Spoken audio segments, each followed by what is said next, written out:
Hello good evening student. Hello how are you, आप कैसे हैं? आज हम डिस्कस करना चाहते हैं मॉलिक्यूलर ऑर्बिटल थ्योरी कि मॉलिक्यूलर ऑर्बिटल थ्योरी कैसे है, बॉन्ड ऑर्डर कैसे हम फाइंड आउट करते हैं, कैसे हम बॉन्ड ऑर्डर और बॉन्ड लेंथ में रिलेशन निकालते हैं, और सच में है क्या चीज़ एटॉमिक ऑर्बिटल, या एटॉमिक ऑर्बिटल कैसे कंबाइंड करते हैं तो मॉलिक्यूलर ऑर्बिटल फॉर्म होता है, कैसे एटॉमिक ऑर्बिटल आपस में कंबाइंड करते हैं तो मॉलिक्यूलर ऑर्बिटल बनते हैं। उससे पहले हम ये जानने की कोशिश करेंगे कि एटॉमिक ऑर्बिटल है क्या चीज़ या ऑर्बिटल क्या। Orbital means it is the 3 dimensional space around the nucleus where probability of finding of electrons are maximum. ये न्यूक्लियस के अराउंड वो 3D स्पेस है जहाँ पर ज़्यादा से ज़्यादा इलेक्ट्रॉन फाइंड आउट हों, ज़्यादा से ज़्यादा इलेक्ट्रॉन पाए जाते हैं। लेकिन मैं आपको और बता दूं, एटॉमिक ऑर्बिटल एक वेव का फॉर्म है, एक एनर्जी का फॉर्म है, वेव फंक्शन से रिप्रेजेंट करते हैं। तो मैं आपको बताना चाह रहा हूँ कि अगर 2 एटॉमिक ऑर्बिटल यानी कि 2 एटम का वेव अगर आपस में कंबाइंड करते हैं तो 2 मॉलिक्यूलर ऑर्बिटल फॉर्म होता है। सबसे पहले इसको किसने डिस्कस किया? हुन्स एंड मुल्कन ने। सबसे पहले हुन्स एंड मुल्कन ने बताया, क्या बताया कि अगर आपस में 2 एटॉमिक ऑर्बिटल कंबाइंड करेंगे तो 2 मॉलिक्यूलर ऑर्बिटल फॉर्म होगा। अब 2 मॉलिक्यूलर ऑर्बिटल फॉर्म होगा तो आप उसको समझने की बात है कंबाइंड करने का कैसे। एक तो हो सकता है, जब मैंने बताया आपको कि ये एनर्जी नहीं बल्कि वेव का फॉर्म है, तो आप समझे कि वेव कैसे होता है, ऐसा वेव होता है सिंपल। तो आपको ये समझना है कि अगर ये वेव का ऐसा सिंपल फॉर्म है तो हो सकता है एक एटॉमिक ऑर्बिटल ऐसा हो और दूसरा एटॉमिक ऑर्बिटल का वेव ऐसा हो। अगर ऐसे ऐसे होता है तो क्या होता है? Constructive interference. और अगर ये चीज़ ऐसा हो जाए कि आपस में ऐसे है और फिर ये ऐसा अगर बाइंड कर रहा है या कंबाइंड कर रहा है दूसरे एटॉमिक ऑर्बिटल का वेव, तो इन दोनों कंडीशन में ये डिफरेंस है कि ये देखो, इसका अगर ये क्रेस्ट है तो दूसरे का भी क्रेस्ट है, अगर इसका क्रेस्ट है तो दूसरे का ट्रफ है। अगर क्रेस्ट पर कंबाइंड करता है तो कंस्ट्रक्टिव इंटरफेरेंस,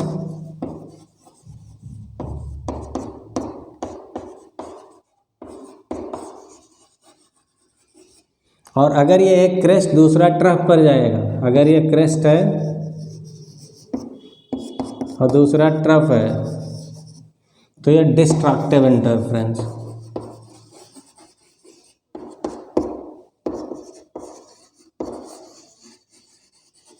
फिर से एक बार सुना कि अगर 2 आपस में एटॉमिक ऑर्बिटल कंबाइंड करेंगे तो उनके सच में एटॉमिक ऑर्बिटल, अब क्या आप समझते हैं कि एटॉमिक ऑर्बिटल एक वेव का फॉर्म है, एक एनर्जी का फॉर्म है, कि जब ये 2 एनर्जी 2 वेव आपस में कंबाइंड करते हैं तो वो कंबाइंड 2 तरीके से कर सकते हैं। एक तो ये कर सकते हैं कि एक का क्रेस्ट दूसरे का भी क्रेस्ट ही हो, एक का ट्रफ दूसरे का भी ट्रफ हो। दूसरे में या तो एक का क्रेस्ट दूसरे का ट्रफ हो, लेकिन अगर ऐसी कंडीशन हुआ तो इसको डिस्ट्रक्टिव, अगर ऐसा हुआ तो उसको कंस्ट्रक्टिव में क्या होता है? मॉलिक्यूलर ऑर्बिटल फॉर्म होता है। डिस्ट्रक्टिव में अगर बाय द वे देखा जाए कंस्ट्रक्टिव में तो बॉन्डिंग मॉलिक्यूलर ऑर्बिटल फॉर्म होता है और डिस्ट्रक्टिव में anti bonding molecular orbital form होता है। अब ये मॉलिक्यूलर का जो बॉन्डिंग वाला पार्ट है, बॉन्डिंग ऐसे कंडीशन सिग्मा या पाई से डिनोट करेंगे, जबकि एंटी बॉन्डिंग वाले को हम सिग्मा स्टार या पाई स्टार से डिनोट करते हैं। तो क्या कहना चाह रहे? हुन्स मुल्कन ने सबसे पहले इसको डिस्क्राइब किया। सबसे पहले उन्होंने बताया, क्या बताया कि जब आपस में 2 एटॉमिक ऑर्बिटल, मैंने बताया atomic orbital is nothing but is the type of energy which is represented by wave function. It is a type of energy actually, that energy represented by a wave. When waves are combining like that, when crest of one wave just superimposed on the crest of other wave, then give rise to constructive interference. Constructive interference give rise to bonding molecular orbital. When crest of one wave just fall on the trough of other wave, then give rise to destructive interference. And by destructive interference, that forms anti-bonding molecular orbital. Bonding molecular orbitals are represented by sigma and pi, while anti-bonding molecular orbitals are represented by sigma star और pi star. अभी मैं सब बात करता हूँ, इसके बारे में सही से आपको डिस्कस करता हूँ, बताता हूँ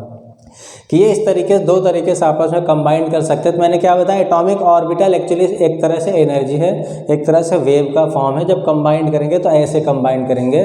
तो अगर 2 एटॉमिक ऑर्बिटल आपस में फ्यूज करते हैं तो क्या बनेंगे? 2 मॉलिक्यूलर ऑर्बिटल बनेंगे, एक तो बॉन्डिंग दूसरा एंटी बॉन्डिंग होगा। दूसरा एक अगर देखा जाए इसके पहले, एक अगर एटम होगा तो नो डाउट एक न्यूक्लियस होगा, जबकि मॉलिक्यूलर ऑर्बिटल में एक से ज़्यादा न्यूक्लियस हो सकते हैं। तो मल्टी सेंट्रिक हो सकता है, जबकि यूनिसेंट्रिक होता है अगर सिंगल एटम के अंदर। ठीक है।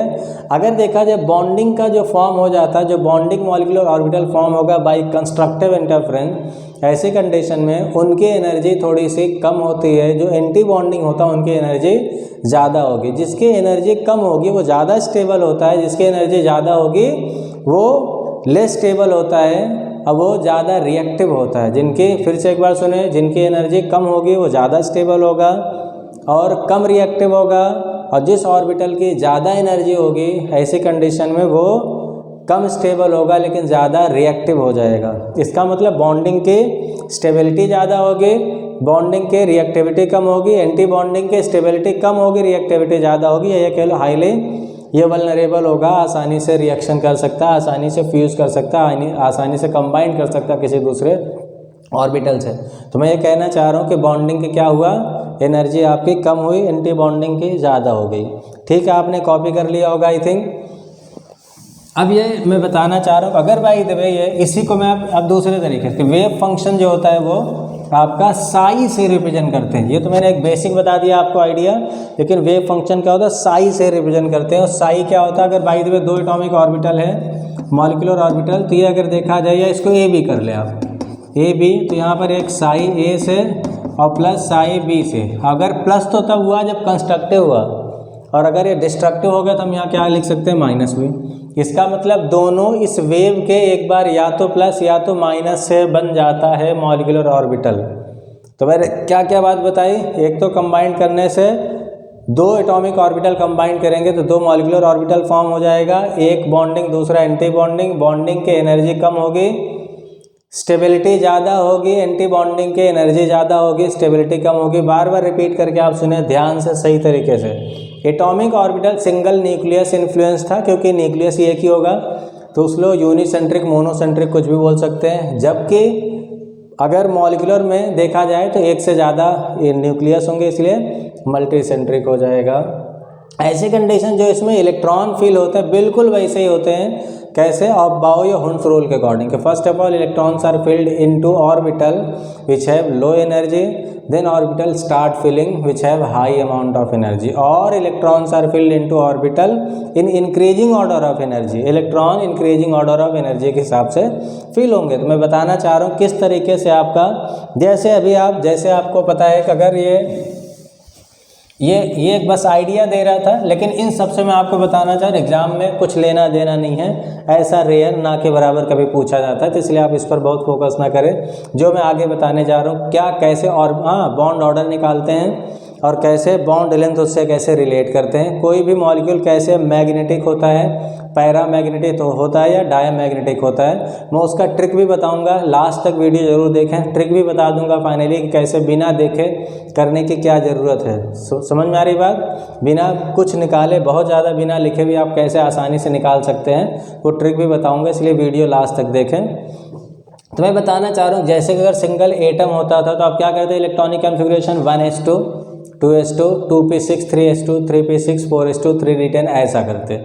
लेकिन अगर ये मॉलिक्यूल है तो आप ऐसा नहीं करेंगे, आप इसको दो सेट में इसको ब्रेक कर लिया गया है। एक तो अप टू नाइट्रोजन और दूसरा ऑक्सीजन, फ्लोरीन या नियॉन मॉलिक्यूल के लिए। तो फॉर एग्जांपल अगर देखा जाए electronic configuration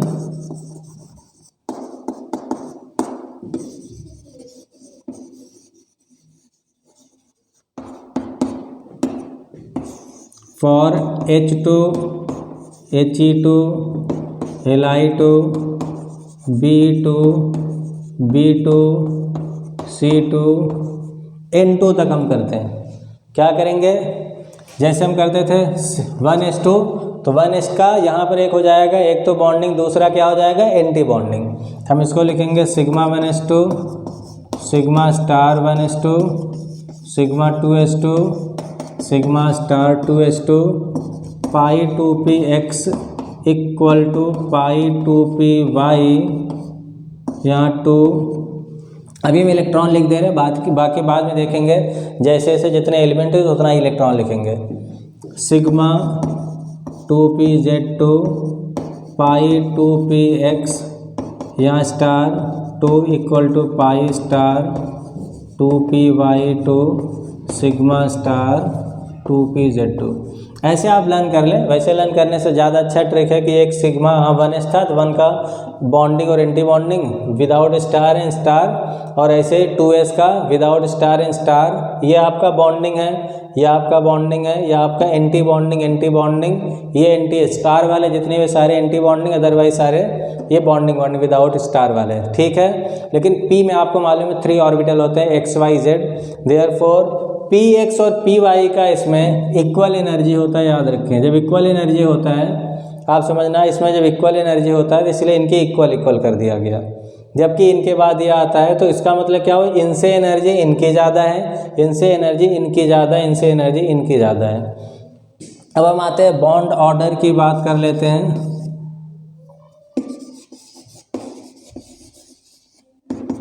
NB minus Na/2, NB क्या हो जाएगा, number of bonding electron, number of anti bonding electron.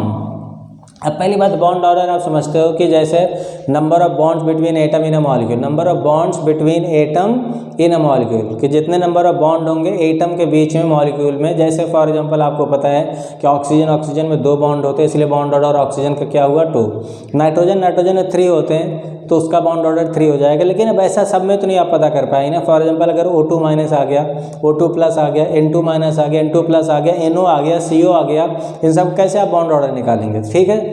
तो सबका मुश्किल हो जाएगा, इसलिए तरीका है कि आप ऐसे करेंगे, bonding minus anti bonding upon 2। अभी हम बेसिक बता रहे हैं, ये तो हमारा आ गया नाइट्रोजन के लिए। बाकी बॉन्ड ऑर्डर का फॉर्मूला बेसिक है। अब अगर भाई तो यही चीज़ आ गया आपका oxygen O2 molecule, F2 molecule, Ne2 molecule, तो आप ऐसा कर देंगे sigma 1s2, sigma star 1s2, sigma 2s2, sigma star 2s2।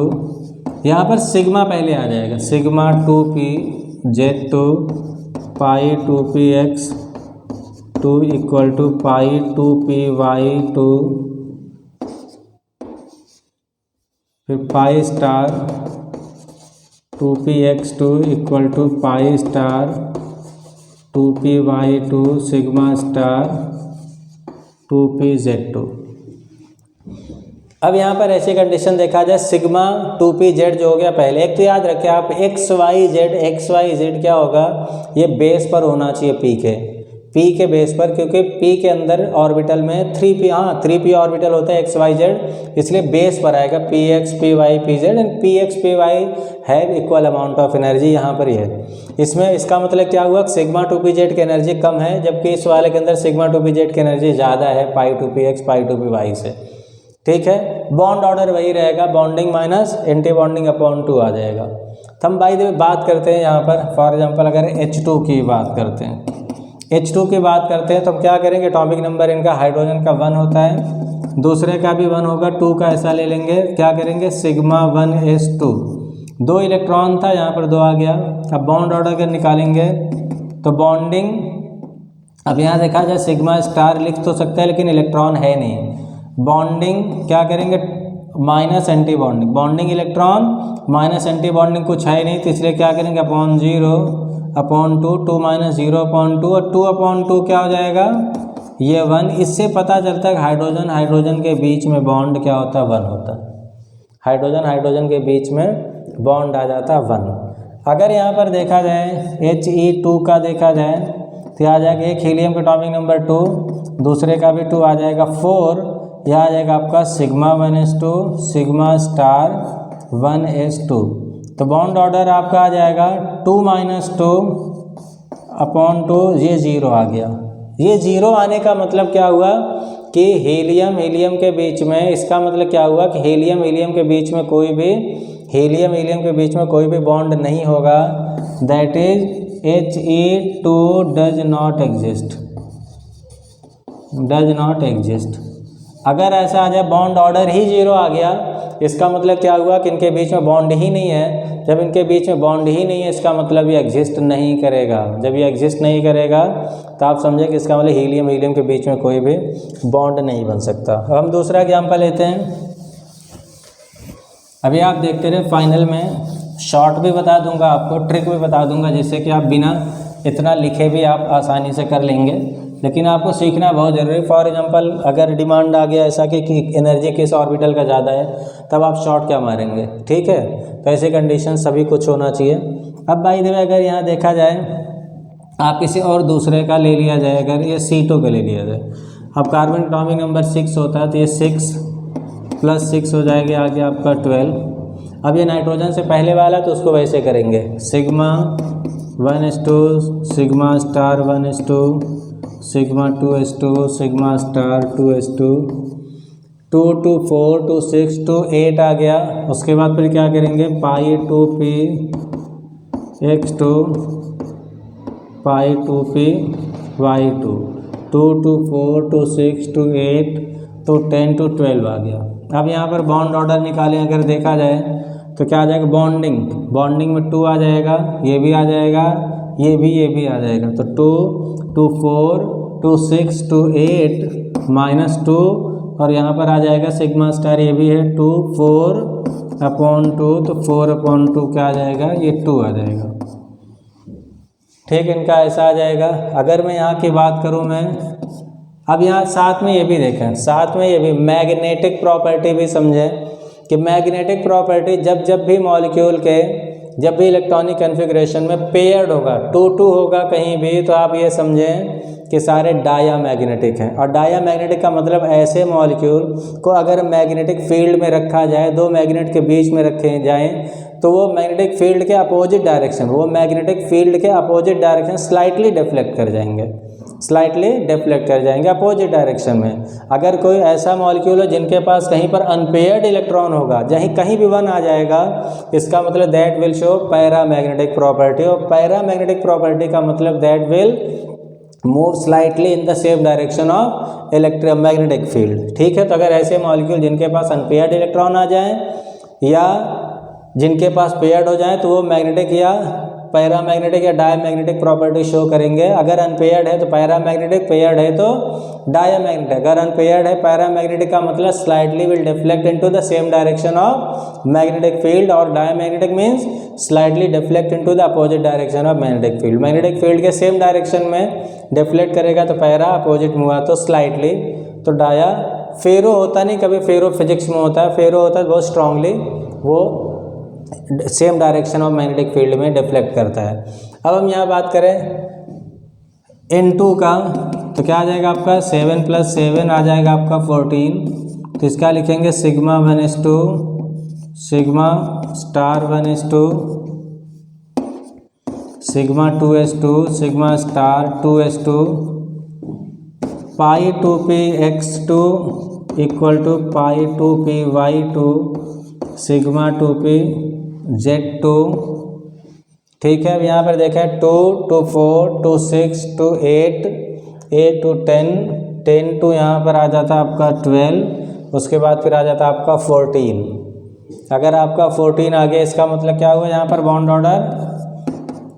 अब यहाँ पर देखें तो बॉन्डिंग पहले देखेंगे, बॉन्डिंग NB - Na है, NB - Na है, तो बॉन्डिंग देखेंगे तो पहले 2 यहाँ पर, फिर आगे 2 4 to 6 to 8 to 10 आ गया, 10 माइनस यहाँ पर 2 आ गया, यहाँ पर 2 आ गया, तो 4/2 6/2 आ गया आपका 3। इसका मतलब आपको पता है कि नाइट्रोजन के बीच में ट्रिपल बॉन्ड आप दिखा सकते हैं, ऐसा आ जाएगा। देख लो यहाँ पर कहीं भी अनपेयर्ड इलेक्ट्रॉन नहीं है, इसलिए क्या करेंगे, ये डायामैग्नेटिक प्रॉपर्टी शो कर रहा है। ये कौन सा प्रॉपर्टी शो कर रहा है, डायामैग्नेटिक प्रॉपर्टी शो कर रहा है। अब डायामैग्नेटिक प्रॉपर्टी, अब चलते हैं हम आगे। इनके बाद अब ऑक्सीजन वाले की बात करते हैं। फॉर एग्जांपल अब O2 की बात करते हैं। अब O2 की बात करते हैं तो यहाँ 8 + 8 आ जाता है, ये 16 आ जाता है, σ1s2 σ*1s2 σ2s2 σ*2s2। अब O2 वाला क्या करेंगे, σ2pz पहले कर लेंगे, σ2p Z2 pi 2p x2 equal to pi 2p y2। अब यहाँ पे देख लें y2 आ रहा है या कितना आ रहा है। अब यहाँ पर 2 to 4 to 6 to 8 to 10 to 12 और to 14 अभी और हमारे पास है, तो हम क्या करेंगे pi star 2px equal to pi star 2py। अब यहाँ समझे आप, हमारे पास we have only 2 electron and we have 2 orbital which have equal amount of energy. That's why 2 electron will distribute as at 1 electron in 2px and 1 electron in 2py, because इन दोनों की equal energy है। तो जो हमारे पास 2 बच गया है वो इक्वल एनर्जी की वजह से एक ही नहीं रख देंगे, क्योंकि इक्वल एनर्जी का ही है। तो क्यों इतना, अगर आपस में एक ही ऑर्बिटल रहेंगे तो क्या होगा, रिपल्शन ज़्यादा होगा। जब रिपल्शन ज़्यादा होगा स्टेबल कम होगा, इसलिए टू मेंटेन स्टेबिलिटी यहाँ क्या करेंगे, यहाँ पर 1, यहाँ पर भी 1 कर देंगे। जब यहाँ पर भी 1, यहाँ पर 1 कर देंगे तो इसलिए क्या हो गया, अब ये देखने से पता चल गया जब 1 इलेक्ट्रॉन है, that's why O2 molecule is paramagnetic. O2 molecule is paramagnetic. अब यहाँ पर बॉन्ड ऑर्डर हम देखेंगे इनका, यहाँ पर बॉन्डिंग देखेंगे 2, यहाँ पर 2 आ गया 4 to 6 to 8 to 10 -2 to 4 5 6 आ जाएगा। यहाँ पर आ गया आपका 10 - 6 4/2 आ गया आपका ये 2। दैट्स वाई ऑक्सीजन क्या हो जाता है, डबल बॉन्ड कैरी करता है। अगर भाई देखा जाए ऑक्सीजन के बीच में क्या हो जाता है, ये डबल बॉन्ड हो जाता है। अब यहाँ पर आप देखा जाए पैरामैग्नेटिक पता चल गया और ये आपका पता चल गया कि ये डबल बॉन्ड हो जाता है। ठीक है। अब अगर यहाँ पर O2 माइनस की बात कर दिया जाए, O2 माइनस की बात कर दिया, जिसका मतलब क्या हुआ कि यहाँ पर 1 इलेक्ट्रॉन इसके पास ज़्यादा है, तो 8 + 8 + 1 हो जाएगा। तो ये 17 की बात लिखेंगे। सब कुछ ऐसा करें लेकिन 17 क्या करेंगे, sigma 1s2 sigma star 1s2 sigma 2s2 sigma star 2s2 sigma 2pz2 pi 2px equal to pi 2py two pi star 2px equal to pi star 2py। यहाँ पर आ जाएगा आपका 2, यहाँ पर आ जाएगा आपका 1, यहाँ पर आ जाएगा 2, यहाँ पर आ जाएगा 1।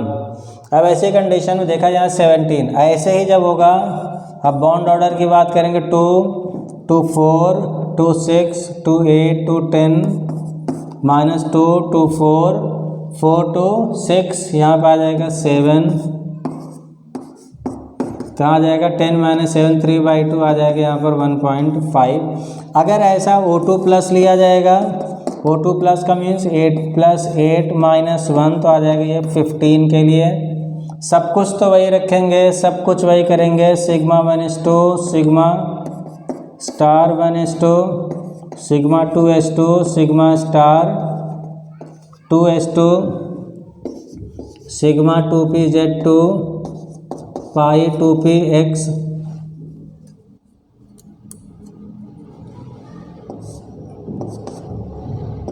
टू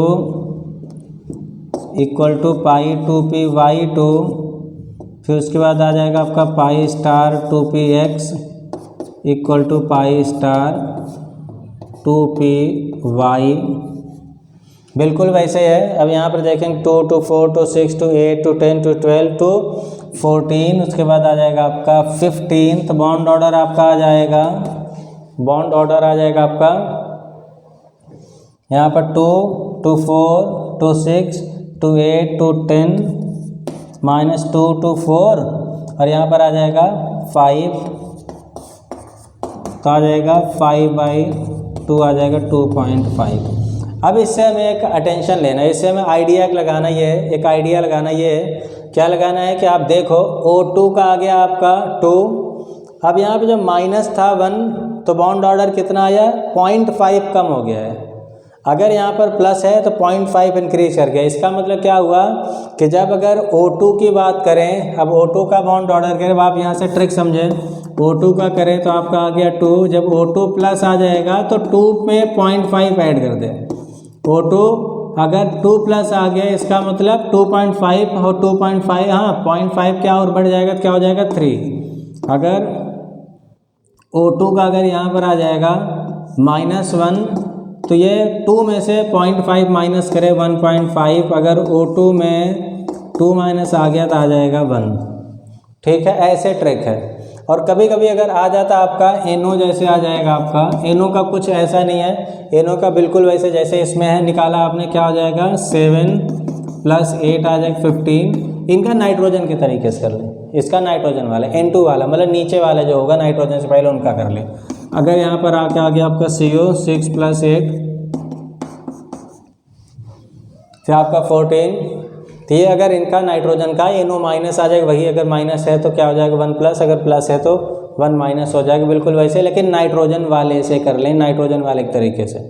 ठीक है, तो मैंने आपको क्या बता दिया, आपको बॉन्ड ऑर्डर बता दिया, बॉन्ड ऑर्डर कैसे निकाला जाएगा, और मैंने मैग्नेटिक प्रॉपर्टी बता दिया, जहाँ भी अनपेयर्ड इलेक्ट्रॉन है दैट विल बी पैरामैग्नेटिक। यहाँ पे ये भी पैरामैग्नेटिक हो जाएगा, जहाँ जहाँ भी है सारे पैरामैग्नेटिक होंगे। और पैरामैग्नेटिक कभी कभी मॉलिक्यूल में ऐसे भी पूछे जाते हैं कौन सा मॉलिक्यूल, आप याद रख लें कि जनरली O2 तो यहाँ नहीं है, बाकी O2 को छोड़ करके जनरली अगर इवन नंबर ऑफ इलेक्ट्रॉन होते हैं तो शायद सारे के सारे डायामैग्नेटिक होंगे। और अगर ये अनपेयर्ड इलेक्ट्रॉन या ऑड नंबर ऑफ इलेक्ट्रॉन आ जाए total, odd number of electron का मतलब क्या हुआ, ऑड नंबर ऑफ इलेक्ट्रॉन का मतलब क्या हुआ कि आप जैसे 15 आ जाए, आप 13 आ जाए, 9 आ जाए, 7 आ जाए, सब क्या हो जाएंगे आपके जनरली ये पैरामैग्नेटिक। अगर इवन आ जाएंगे तो डायामैग्नेटिक हो जाएंगे। दूसरी बात, अगर यहाँ पर देखा जाए बॉन्ड ऑर्डर बॉन्ड लेंथ की बात, जितना ज़्यादा बॉन्ड ऑर्डर होता है उतना बॉन्ड लेंथ। जैसे सिंगल बॉन्ड है, एक बॉन्ड हुआ, सिंगल बॉन्ड है सबसे लंबा होता है, डबल बॉन्ड थोड़ा उससे छोटा होगा, ट्रिपल बॉन्ड सबसे छोटा। तो बॉन्ड ऑर्डर तो इसका ज़्यादा है लेकिन बॉन्ड लेंथ इसका सबसे छोटा है, क्योंकि इसमें 3 है तो इसलिए बॉन्ड ऑर्डर 3 हो गया, ज़्यादा हो गया लेकिन बॉन्ड लेंथ सबसे छोटा। ये बॉन्ड ऑर्डर तो कम है क्योंकि 1 ही है, लेकिन इसका बॉन्ड लेंथ सबसे ज़्यादा बड़ा है। तो याद रखें जब भी अगर कभी आ जाए तो जितना ज़्यादा बॉन्ड ऑर्डर होगा उसका जस्ट उल्टा बॉन्ड लेंथ हो जाएगा। अगर आपको कभी कोई प्रॉब्लम हो तो आप 9811984270 पर आप कॉल करें।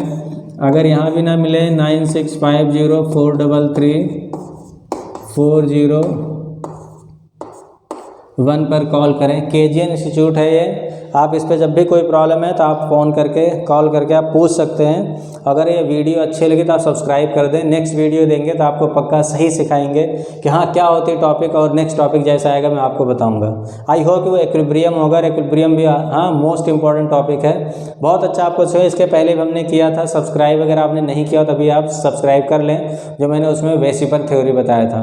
वेसिपर थ्योरी भी बहुत इंपॉर्टेंट थी। वैसे आज की ऐसा कोई भी एग्जाम नहीं होगा नीट या जेई का या 11-12 से रिलेटेड जिसमें इससे रिलेटेड ना है, बॉन्ड ऑर्डर आ ही जाता है, जैसा कि वेसिपर थ्योरी में भी इम्पॉर्टेंट था।